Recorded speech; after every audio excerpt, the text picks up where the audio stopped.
That was beautiful. Alright, guys.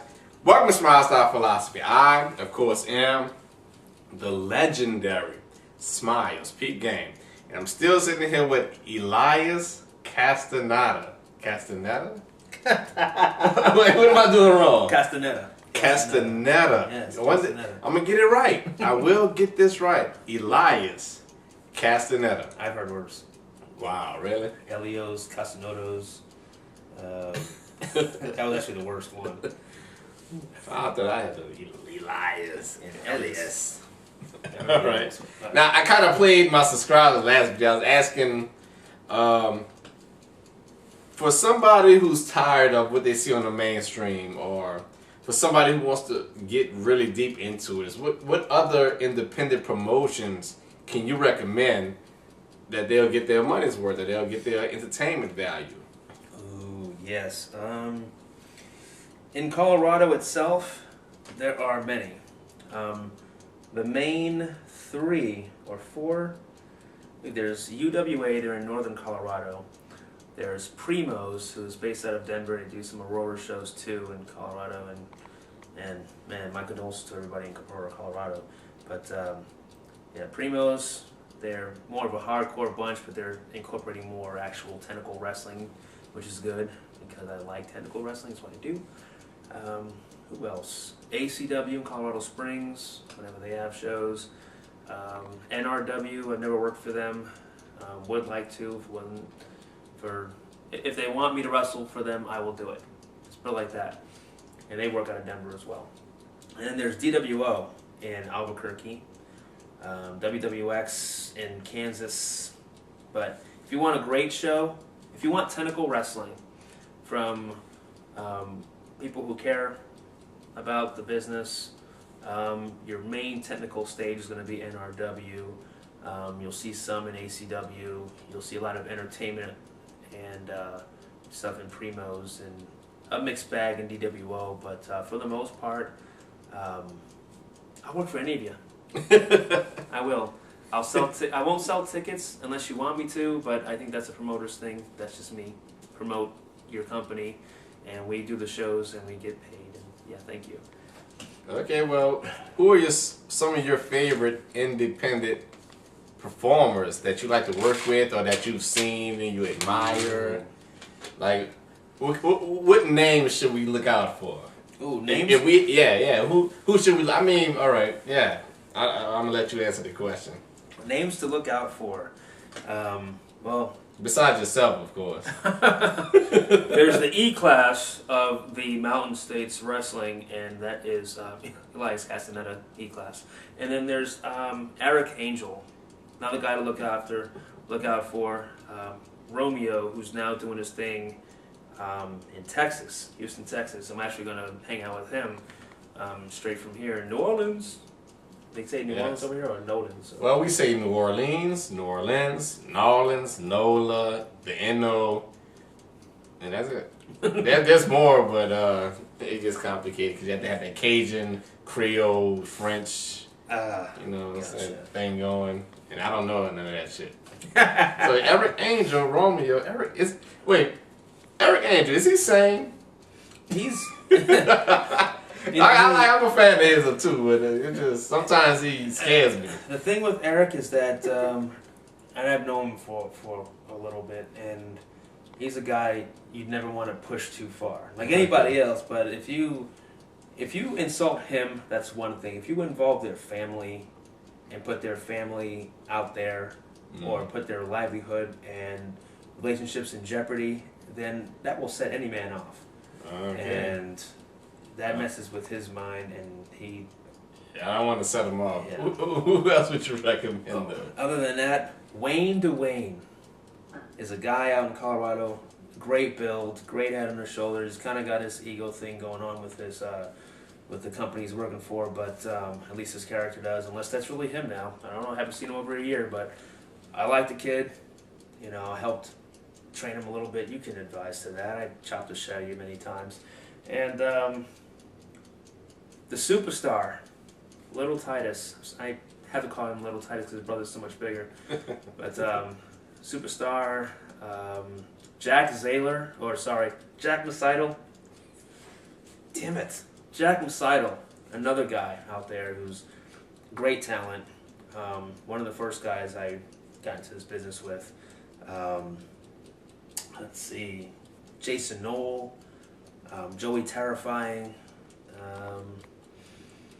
Matt Yaden, even Paul Diamond.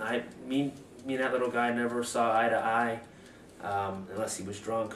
Wow. In all honesty, he spilled his soul out to me one time.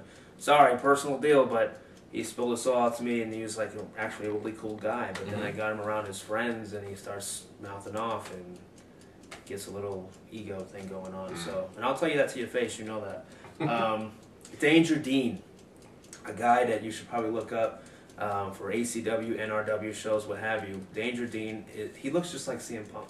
It really does. Like build-wise or complete look-wise? He looks like CM Punk. Does he wrestle like CM Punk or does he has his own style. Okay. But he looks like CM Punk, speaks like CM Punk. He's basically CM Punk with the long hair. Well, that was CM Punk when he had long hair. But he has the long hair, like that, just like CM Punk did. All right. And see, am I forgetting anybody? I think that's it. Well, I probably have forgotten people, and if I have, I have to see a little bit more from you. Well, all right. How many? All right. The most interesting thing I've seen, and I forget who posted it, but they had a wrestler that's performing capoeira. You know, I'm not. Oh, capoeira.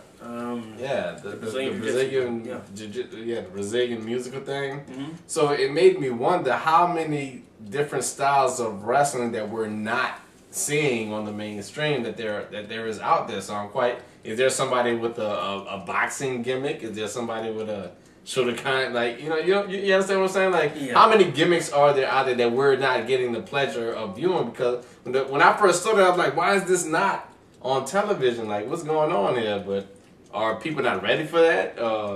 It depends. On the independent stage, there's room for anything. I mean, it's not much of a look. It's pretty much the entertainment value that you would bring to a show.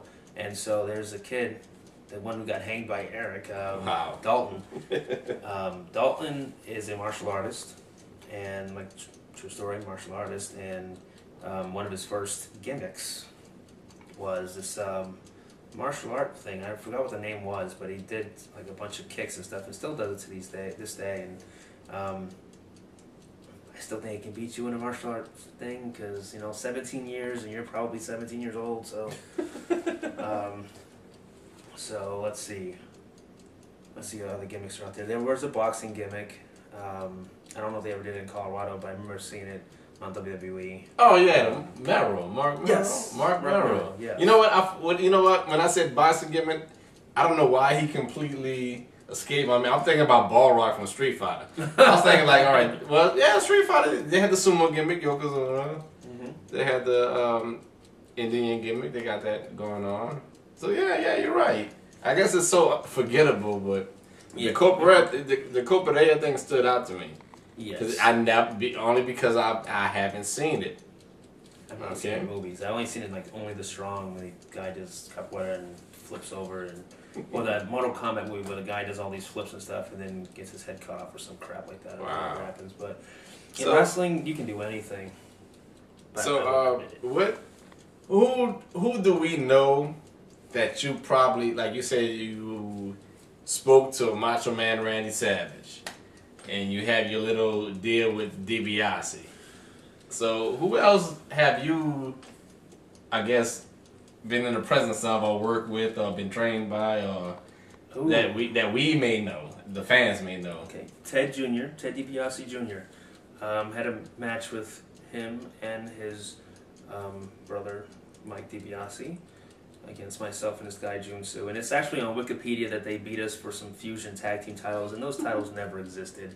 So I don't even know why they even had a tag team division. Wikipedia. Yeah, it was Wikipedia. They were just full of shit. And but the match did happen. I do have proof and pictures of that. There's also, I trained with Jerry Lynn, Raven.